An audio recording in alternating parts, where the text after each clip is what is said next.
The Vrexian colony ship had been adrift for 3 cycles when Lyra Hale's rescue shuttle detected its distress beacon. As the only human medic in Sector 9, she'd seen her share of alien physiologies, but nothing quite prepared her for the sight that greeted her in the cargo bay. 47 cubs, all Vrexian, all orphaned.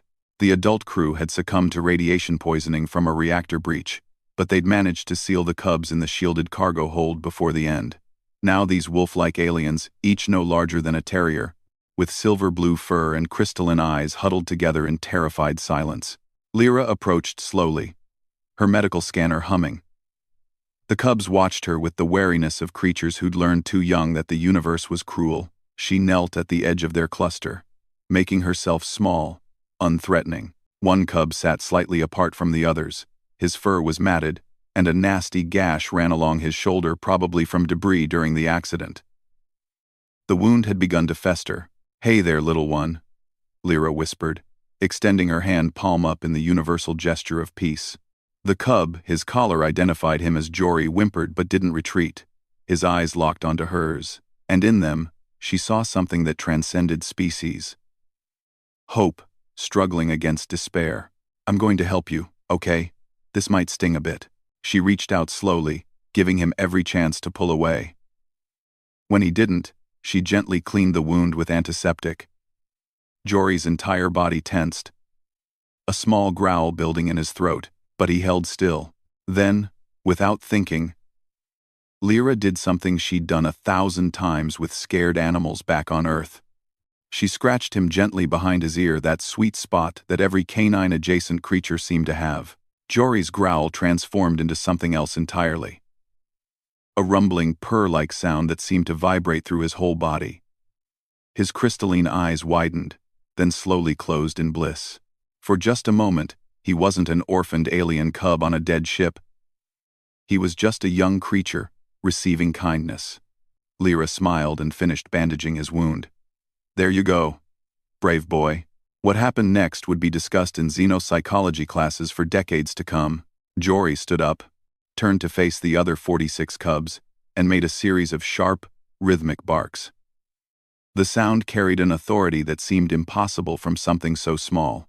The cubs' response was immediate and stunning. They formed a line, not a chaotic scramble, not a hesitant shuffle, a perfectly straight, militarily precise line that would have made any drill sergeant weep with pride. The cubs arranged themselves by height, shoulder to shoulder, each exactly one body length from the next. Their posture shifted, spines straight, heads up, eyes forward. Lyra stood frozen, her hand still outstretched, her mind struggling to process what she was witnessing. The first cub in line, a female with a white patch on her chest, stepped forward with parade ground precision. She sat directly in front of Lyra, lifted her head, and exposed the left side of her neck, where a small scratch mark was visible. The message was unmistakable. "Oh," Lyra breathed. "Oh, you want." The cub's tail gave a single, controlled wag. Affirmative. Lyra's training kicked in. She examined the scratch minor, but it needed cleaning. As she worked, she gave the cub the same gentle scratch behind the ear that she'd given Jory. The same blissful response.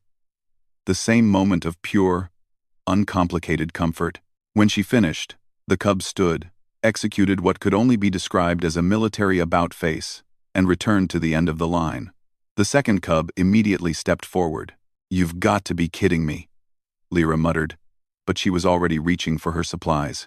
One by one, they came, each with their own minor injury, cuts, bruises, burns, each waiting with impossible patience for their turn, each receiving treatment and that magical scratch, each returning to the end of the line with dignity intact. It took 4 hours. Lyra's knees ached from kneeling. Her supplies were nearly depleted, but she treated every single cub with the same care she'd given Jory. And every single one received their scratch. The last cub in line was the smallest, a runt with oversized ears and a trembling lower lip.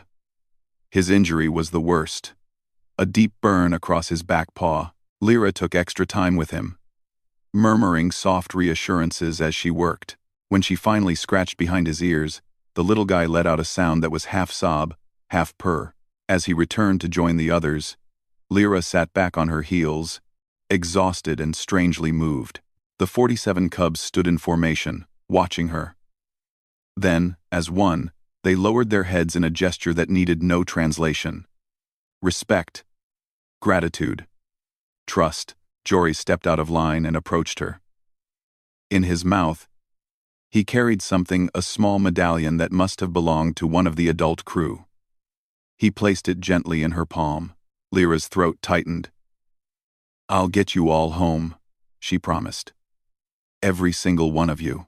The rescue created headlines across the galaxy. Human medic saves 47 Vrexian cubs. But it was the footage from the cargo bay camera that went viral that moment, when one small act of kindness triggered a display of order and trust that defied every pervert assumption about chaos and trauma. Xenopsychologists studied it endlessly. How had cubs so young maintained such discipline? How had they communicated so effectively? What did it say about Vrexian pack dynamics?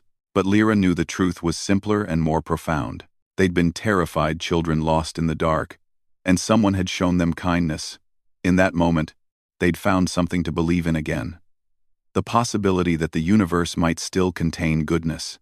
Years later, when Jory graduated top of his class from the Interstellar Academy, he was asked about that day.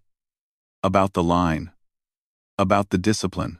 "We were dying," he said simply. "Lyra Hale gave us a reason to live. Everything else was just gratitude in formation." The Vrexian cubs, now adults serving across a dozen worlds, would always remember. And in their cultural memory, humans would forever be associated with that perfect combination of strength and tenderness. The species that would kneel in the darkness to heal strangers.